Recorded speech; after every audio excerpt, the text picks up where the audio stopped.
आज हम लोग पढ़ने वाले हैं द नेकलेस लेसन के क्वेश्चन और आंसर इंग्लिश क्लास 10। तो आइए स्टार्ट करते हैं। पहला क्वेश्चन यहाँ पे दिया गया है कि what kind of a person is ma'am Loisel and why is she always unhappy.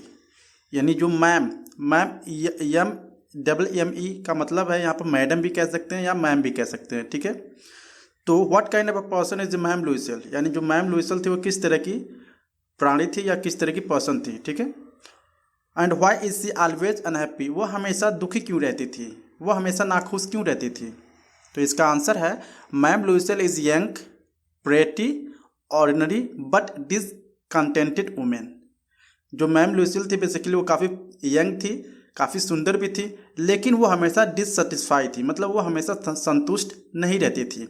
C is out of humble background, ठीक है। She is of humble background, वो काफ़ी हम्बल यानी विनम्र बैकग्राउंड से थी, बट लेकिन dream of a riches and comfort, लेकिन उनका एक ही सपना था कि वो काफ़ी मतलब धनी बन जाए या रिच बन जाए या वो काफ़ी आराम जगह पे रहें, ठीक है, कंफर्ट जोन में रहें, ओके।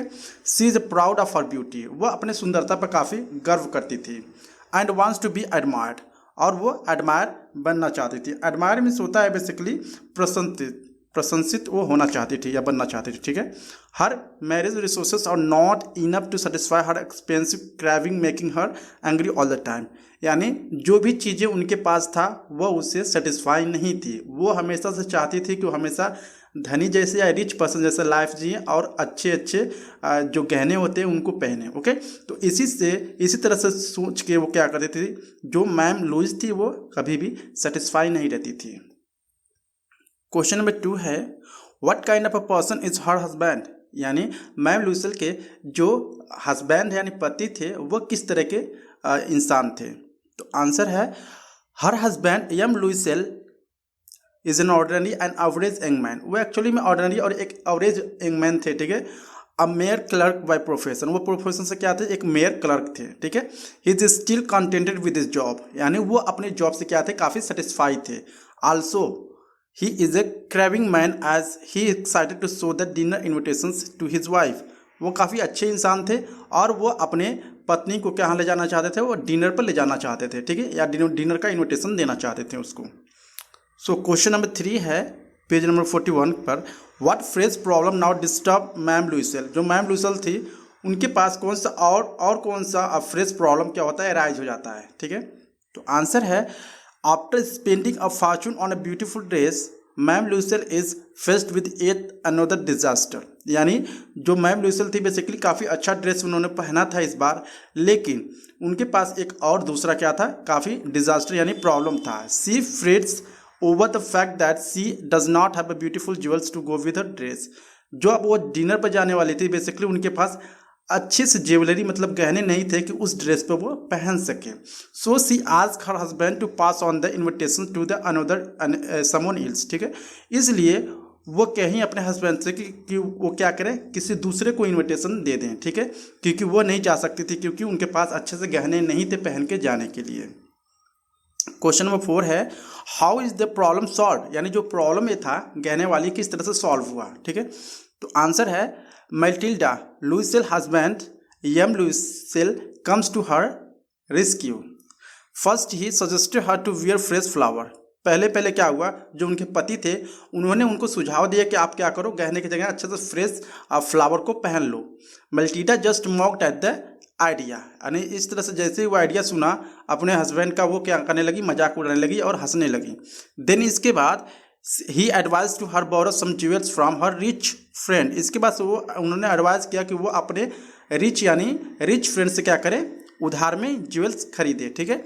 मैम फ्रेस्टियर दस इस तरह the problem is solved as a ma'am Forestier lends her a beautiful diamond necklace. इसलिए वो क्या कि वह उधार उन्होंने लिया एक beautiful diamond necklace, okay.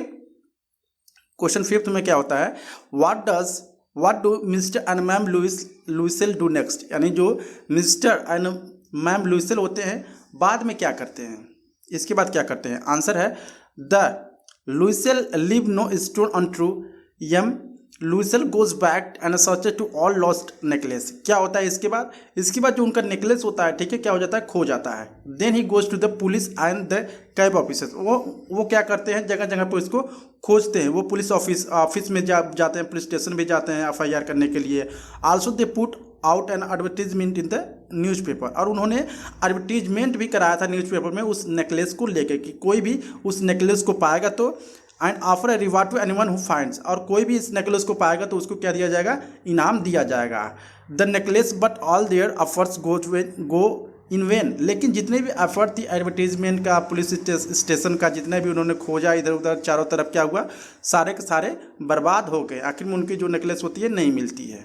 Okay, so question number 6 and last है, how do they replace the necklace. यानी उस जब जो मैम लुइसेल थी बेसिकली, जिन्होंने जो डायमंड नेकलेस था उधार लिया था, ठीक है, तो कैसे रिप्लेस करती हैं? तो आंसर है after all the other effort fail. जब उनका सारा जो करा धरा रहता है फेल हो जाता है, Loisel decide to buy a new identical necklace to replace the lost one. इसके बाद से वो लोग डिसाइड करते हैं कि एक नया नेकलेस लिया जाए जिससे वो रिप्लेस हो जा सके। So M Loisel pulled 18,000 francs of his inheritance. Inheritance means होता है अपने छोटों से या अपने जो रिश्तेदार होते हैं, अगल बगल के दोस्त फ्रेंड होते हैं, उनसे क्या लिया? 18,000 मतलब 18,000 फ्रेंच लिया उन्होंने। And borrowed a rest, then he couple manage to buy the new necklace. Okay, इसके बाद से कुछ पैसे अपने पास से लगा के, कुछ पैसे दोस्त या फ्रेंड्स से लेके क्या किया उन्होंने? एक नया नेकलेस खरीदा 36,000 francs and return to its to the rightful owner. और इसके बाद वो खरीद के क्या कर दिए? जहाँ से वो लोग उस नेकलेस को उधार लिए थे वहाँ से फिर से क्या करते हैं वो लोग? लौटा देते हैं वहाँ पर। ठीक है, तो यहाँ पे जो क्वेश्चन आंसर है इस लेसन के समाप्त होती है। आई होप आपको वीडियो काफ़ी अच्छा लगा होगा। अगर अच्छा लगा please like and subscribe my channel. Thank you so much.